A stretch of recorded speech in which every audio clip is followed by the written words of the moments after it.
What is up, guys? Hello out there. It's your girl Antoinette back with another video. If you're new to my channel, hello. As I said before, I'm Antoinette and I post videos about my debt-free journey, my lifestyle, and just growing up in my 20s, living and learning. If you have seen the title of the video, it says I moved to LA for a month and I'm going to give a quick backstory. Basically, the living situation that I was in, we came up on some financial bumps. We had to move. I had three choices: my sister, my mom, like staying with her and moving out again to somewhere else, or my other sister and maybe my dad in Michigan. So with that being said, I did past tense have a best friend that lived in LA, and if you've seen any of my videos you would know that I visited her frequently, and she and her now husband presented me with the option of moving to LA with them. This is going to be me telling the story of that and why I'm now back in Michigan with family, and then I'll be back in Texas with family. So if you enjoyed this video, once you're done watching it and you think you'll enjoy more, please don't hesitate to subscribe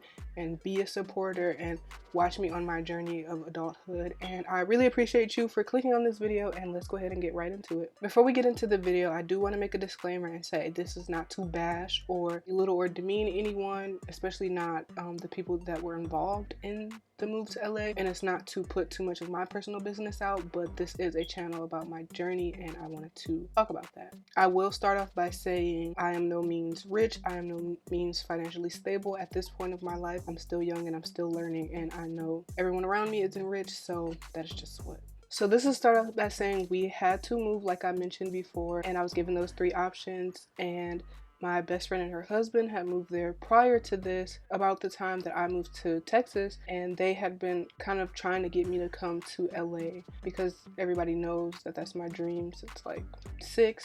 So they were trying to get me to come and just like come live with them for a while, and then either we get a 2-bedroom apartment or I find my own place or whatever. And I've always been against it, and because of my 3 boundaries, which were don't room with a friend, don't share financial information or share financials with the friends, I don't loan friends money, I'm sorry, that's just not something I do, and also don't share a home or anything like that with a couple. And I went against those boundaries to continue on to LA. So I do hope you sympathize with that and know that I do own up to all of my choices that I made, and I do understand that life took me there because I wanted it to take me there, and I ignored a bunch of red flags. So we reconnected because prior to that I hadn't been talking to her in like a year, and you know, we reconnected after one of our high school classmates was killed. So that was just, you know, it was us being on and off again, best friends, toxicity and all that. You know, we became actually super close. You could see 2 times I went to LA last year to hang out with her and to visit, to just chill. I like traveling. To other people, they never came to LA, which I don't know, I just never questioned it, even though other people questioned it. Her and her husband now always talked about me, the idea of me moving in with them for a little bit and then we get a 2-bedroom apartment. And you know, we all just struggled together because I said, like, being in the South, I wasn't exactly rich or anything, just making it, and I would prefer to like room with strangers and then become friends. But because I've known her since junior year of high school, you know, I was like, okay, I'm considering it. And the whole 2 years, like, they were trying to convince me. I'm like, no, I should wait until I save up the recommended amount of money to save up to go to LA. I should make sure I have a job. I should make sure I have a place to stay. It won't be so bad. And I was trying to convince myself that it wouldn't be bad. And again, I will always put it off and say no. But since I was in the situation that I was in, where I had to have another place to stay, and they presented me with this offer, they were like, you know what, just come. Now's the time. You don't have kids, you don't have anything keeping you in Texas or in Michigan, which is my hometown. You don't have really anything keeping you from not just making the leap. You know, we got you, you just find a job or whatever. And I'm like, you know what, when I take the risk, I'm young, it's a opportunity because it's my best friend, and I had inklings that our dynamic may change because living with someone, you don't really know them until you move in. So I was like, you know, I really think I should wait until I have more saved. And they're like, no, just come. So I'm like, okay. This is the story. We were on the phone one night and the conversation was, it was a Saturday, and I'm like, if I apply to a couple jobs in LA and by Wednesday they call me back, then I'll move there. Tell me why 20 minutes later, 20 minutes, somebody called me back. And I was shook. I actually was in tears because I'm like, is this my sign to go? I'm not religious, but I was like, is this like a sign to just take the risk, just take the leap? And I was like, okay, if a couple more jobs call, then yeah. Every job I applied to called me back. Within that 4-day period in LA. And so I'm like, okay, you know what? I said I was gonna do it, so I'm gonna do it. I got my plane ticket and I was like, okay, I'm gonna put in my 2 weeks and then I'm gonna pack up my stuff and fly there. There was one thing. My dog, Kobe, as you all know, kind of sad talking about him, but I had Kobe and they were like, just bring him, it would be great. But I knew personally that that was too much stress on them because they already had a dog, and it would be too much stress on me trying to like work and make sure that I'm carrying my own weight in LA while having a dog. I really never thought I would rehome him. You can see me in one of the videos saying that, but I was like, it would probably be best for him anyway, just because of like the hours. I was working sun up to sundown, like 14 days in a row, like 10 days in a row just to have money. And I didn't have a problem with it, but I could see that like even after work, I have like a 6, 7, 8 hour shift and I would come home and still take him for an hour and a half walk. And it was kind of stressful on me. I was like, he would be much happier in a home that maybe has another dog or in a place where he can thrive. So I remember the night I dropped Kobe off, I cried for like 3 hours. Flight in a couple hours, but I'm still crying the whole way because I gave up my dog. And I was gonna have to do that either way go, depending on where I was gonna live. I think 3 days before I moved, I texted her, and I still have a screenshot of the text. I don't do screenshots of like me and my friends text just for like a aha moment, or if we fall out, or a gotcha moment. But this was dealing with financial, and I was like, since we are going to be dealing with financials, let me go ahead and keep copies of everything that we have a conversation about. And I was like, I was on my Taraji P. Henson moving with $700 ish. Like the jobs that were calling me, I could have started work, and that $700 could have lasted until I got my first paycheck. It wasn't $700, it was more than that. But I texted him like, hey, I don't, because there was a previous conversation where she asked me for like basically what I would call a deposit to move in, and I found that a little weird. And like I said, I'm not going to tell her situation or anything, but it stopped me, and I was like, okay, no, I don't have a deposit. But I asked her how much would I have to pay in rent before moving there and everything like that. We had a conversation, and I was like, okay, fine, like I have no problem paying rent. I've been renting rooms since I was about 21. So I was like, okay, that's fine. If I get there and I don't like staying with them, which I knew I really wouldn't, but I was like willing to try. If I get there, then I could just find another place, like pay rent to them and save up, find another place or a room to rent somewhere else. So the 3 days before, I texted her and I was like, hey, I have this much money that I'm coming with, just to let you know. I said it's not much, or you can see it in there. Like, it's not much, but once I get my first check, I have no problem giving you like that whole check, or I have no problem just working with you, because I know I'm coming to live with you. And any place else that I've gone to stay where they have like helped me out to get on my feet, they always want you to have a plan. Anywhere you go, they want you to have a plan. Oh, where are you going to get a job? How long do you plan on staying here and stuff like that? So, you know, I just wanted to keep open communication. And you can see in the screenshot, she was like, okay, LOL. Like making it seem like I didn't really have to say that. But again, when it comes to financial things, I want to be transparent, and I always want to tell the truth, because lying just makes me feel bad, because now I feel worse that you're like upset with me. I took the risk. The first few days were fun. I did notice that we did go like get out, go eat, and I paid for the food, which again, we're friends. I have no problem with that. Like saying this to bash her, I'm just saying it like, I was like, you know what, we've been sitting here, because like when I don't have a lot of money, or when I'm supposed to be penny pinching or whatever, I don't want to spend money. I know her wedding, I moved there May 13th. Her wedding was June 25th. And for the wedding, we were going to have to be gone. We were leaving June 5th. For whatever reason, we were leaving like 3 weeks before the wedding, and staying there. So I'm like, the hiring process of jobs are not that fast. And then in case I don't get one of the jobs that I like got callbacks from, I don't want to spend all of my money. But I was like, we need groceries.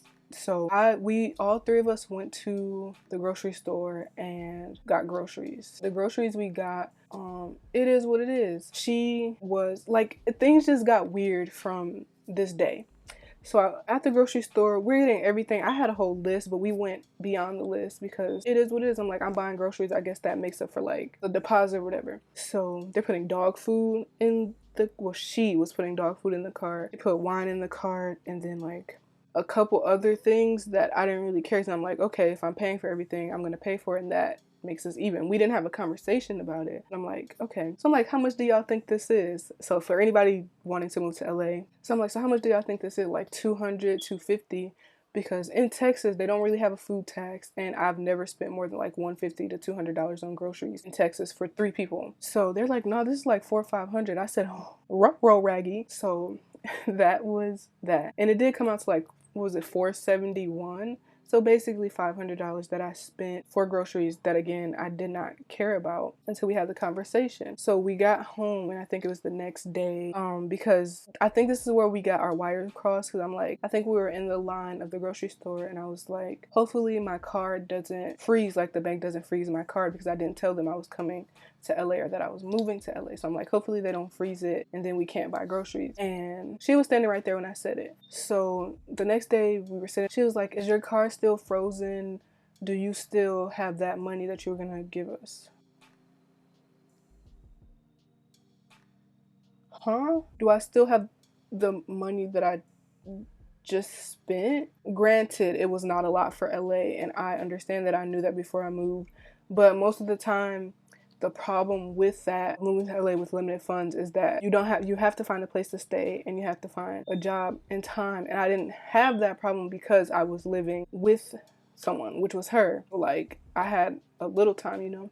And I was like, oh no. And I felt immensely guilty because I'm like, should I have not brought the groceries? And I was like, okay, I'm gonna ask my dad for the money. And I shouldn't have. Like, so I told her, I felt guilty the entire day. And I went to her, I'm like, hey, I spent that money on groceries. You know, don't be mad at me. I can try to go like work at a temp service real quick and get in somewhere. And she's like, you know, I would have preferred that, you know, we didn't get the groceries because we need the money. So I was like, oh, okay. So this is the extent. I'm not telling her financial situation or like anything about her. This was just like the conversations we had that if she were to make a video, I would agree with. Our entire dynamic changed because she's always been like a clingy friend in their apartment, which is a really nice apartment. And we had living differences that I knew, I'm like, this is not going to work if we were to move into a 2-bedroom. Because she was with her fiance, so I'm like, I should try to be out of the apartment as much as possible. I should try to be like doing my own stuff and doing my own thing. So I would go to have a really nice rooftop in their apartment building that like had a pool and entertainment and stuff. So I would go up there and read my books and everything like that, because I was really having some bad anxiety, because I really felt bad that I was there and that I was like disappointing her by not having the money. Again, I could have just went home. You know, I was applying to jobs, getting callbacks from the jobs. So I'm like, in 3 weeks, I'm going to be gone, and I can't like tell this job I'm about to be gone for a whole month. I could quit, but like, why did I do that? You know, so that was a poor choice on my part to even come to LA with that. And like the entire time I was there, I was depressed. And I want to tell you, like, I was depressed to the point where it felt worse than like me back in my lowest point. You feel me? I was having anxiety attacks every day and every night because of just stuff that I was feeling, and that like I was like, this is not really a situation I want to be in. I'm going against every single boundary that I've ever had just to, one, make her happy, and two, keep the peace, and for two, because I'm trying to prove to myself something that I shouldn't have been trying to prove right there in this moment. For the most part, I didn't have money and they were paying for my food. See that as bad, I was like, you know what? This is not how it should be. They shouldn't have to pay for me to have food every day. If I do have money, I'm like, hey, oh, for instance, we needed toilet paper in the house. And I was like, oh, I have $10 for us to go get some toilet paper. And she was like, no, it's fine. It's good. We're good. I was like, okay. So a couple days later, I'm like, hey, do you want to go to the store and get some chips? Like, we've been in the house all day. We could just go get some snacks or whatever and watch a movie or whatever. And she was like, oh, but we need toilet paper. Didn't you just tell me we didn't? So I was like, oh, okay, I guess I can buy it with the like a couple of the dollars that I had left. Again, this would not have been me being this broke if I could have started one of the jobs or whatever.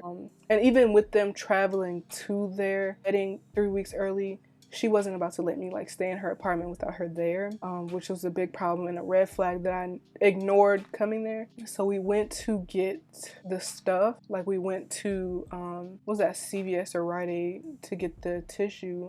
And this time I went up to the counter by myself, wasn't letting anybody add anything to the cart, and I bought the tissue and stuff, and that was it. So instances like this kept happening where I just felt guilty because she was like basically every day like, do you have the money? Or I remember going to sit up on the roof one day, and she texted me like, did your dad text back or something, because we need the money or whatever. And I really see that I was in a bad situation, and that this depression that was causing me to like just feel a lot and just like wake up every day not wanting to be there. I was like, is it my fault that I came here? And you know, what is it that I can do? So I'm like, no, he didn't. So the day we left to come back here for the 3 weeks, the day before she was like, you don't have anybody you could ask for some money before we go on the road trip or something like that. And I'm like, no, I for the past years have not needed to ask any of my family for like big amounts of money. If I have it, then I'll send it to you. If I have it, then I'll give it to you. I don't need to lie. If I owe you something, I'm gonna give you that back. It's just how I am, because I always feel guilty if I'm not doing something that I'm supposed to. So that was like a no for me, because like, why do I have to keep constantly asking my family for money when I could just stay here in the apartment and be working and then give you the money? Like, you know what I'm saying? Like, I have no problems giving you the money if I have it. To make this easier for me and her, I could just go home. Like, no love lost, no bloodshed. I could just go home. So we traveled to here, to Michigan, and that was when I was like, you know, take me home, Wody. Take me home, shawty. Like, I just want to go home. I've been with you every single day, 24/7, literally for a month, basically. And I want to see my family, and I want a break. And I kid you not, when I came to my father's house, I slept for a good 14 hours because I was losing sleep being there and being in a situation where I wasn't happy and where I felt like, you know, I was just crammed and I couldn't do everything that I wanted to do. And I was telling people like more details than I've been telling you guys in this video, and they were like, you know what, you don't need to stay there, you don't need to stay, you could just go back home, you're not stuck. And I was like, what? You're right. If this were any other person, I would have blocked them, I would have stopped talking to them, but in fear of losing the friendship, I was fearful of losing something, I guess. And I was like, I should open my eyes and see that this back and forth between us is not good for anything, because again, her wedding was coming up and I didn't have any money because I just moved there. And so I was explaining that to her. I'm like, I don't want to spend a lot of money on a dress that, you know, I'm gonna wear one time, so I can either like, we can find some cheaper alternatives that you would still like, because it is your wedding and you're the bride and you don't have to, you shouldn't have to be stressed out over it, or we could just have me be in the audience. Like, I don't have to be the maid of honor. I wish that this were like under better circumstances. But again, I'm kind of coming out of a bad situation, moved to LA, not a bad situation, coming out of a situation, moved to LA with you, only to be like back in something else. So I'm like, you know, it is what it is. And then I finally sat down, and this was just like a couple weeks ago, a couple days ago. I'm just like, I don't want to do this anymore. I see now that I'm going to have to move back. So I messaged her like, I'm sorry, but I'm going to have to go back. I didn't say sorry, but I'm like, when are you going back to LA so I can get my things from LA? And she was like, oh, I don't know, because of circumstances with her family. And how don't you know when you're going back home if I'm staying with you? So either way it goes, you want me to pay rent, but also how was I going to do that if we're in another city, not the city that I moved to? So again, this video was not to bash her, and if she just so happens to watch the video, then this is just from my perspective, and this is from me. Why didn't I work in LA for me? This was not anything really to do with LA. So if you watch this video to hear how like I was homeless or anything, I don't think that is what it was giving. I did realize that I can thrive there and that I actually do like it there.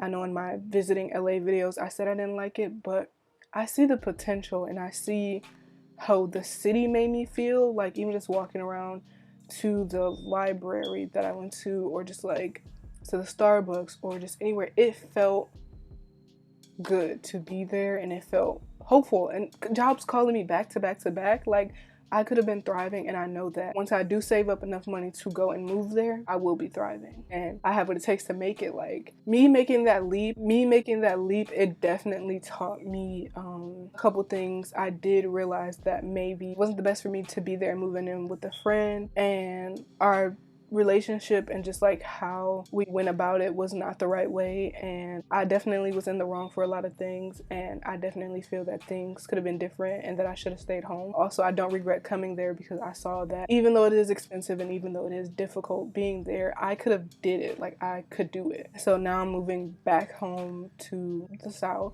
to Texas, and just picking up the pieces of what is left of life. I still miss my dog. I still kind of miss how life was before I moved to LA, even though it was like the span of a month and a half. It just didn't work out, and I definitely jumped and I took a risk. I don't have kids or anything, and now we are back to figuring out what it is in life that we want to do, and I don't have any hard feelings towards her, even though a lot of my stuff still is in LA. It's replaceable. It can be bought again. I just want to be left alone at this point. I just wanted to fix part of my mental that was kind of broken when I was there. So that is the end of this video. I know if you watched, you had opinions on my not so smart choices, but you live and you learn, and you live and you learn, and I definitely did live and learn. And I do hope you enjoyed this story time video, I guess, and subscribe if you liked it, and to see the rest of my journey. And hopefully in a few years I will be back in LA